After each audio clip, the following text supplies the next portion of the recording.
In 2 Timothy chapter 3, verse 1, Paul says to Timothy, know this.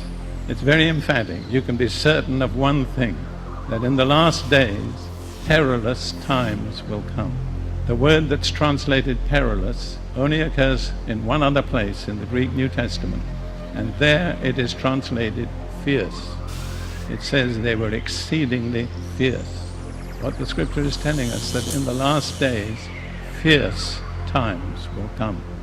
And Paul goes on in that chapter to give the reason: the deterioration of human character, ethics, and morals. And he lists 18 moral blemishes that will be conspicuous in the last days.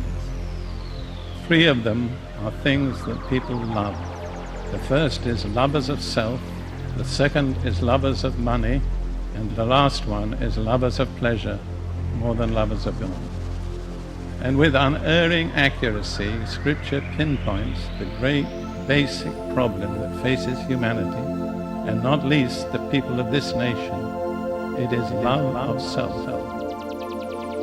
When I was pastoring a small assembly in Bayswater in London, about 2 a.m. one night, the Lord woke me up and spoke to me audibly.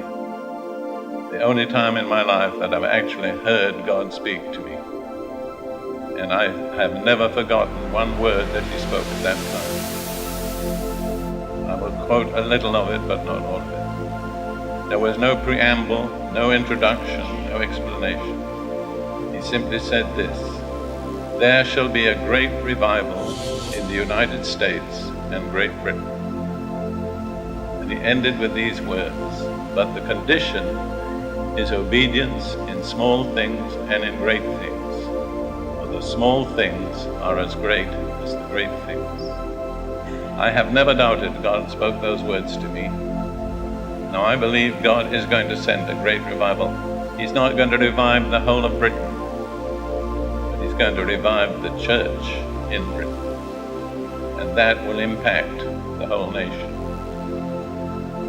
It's easy to prophesy revival. I've heard 1 or 2 prophecies given that really were self-defeating. Because just to say there is revival, or there will be revival, tends to leave people feeling, well, I don't have to do much about it. But that's not true. I believe there will be revival when God's people meet his conditions.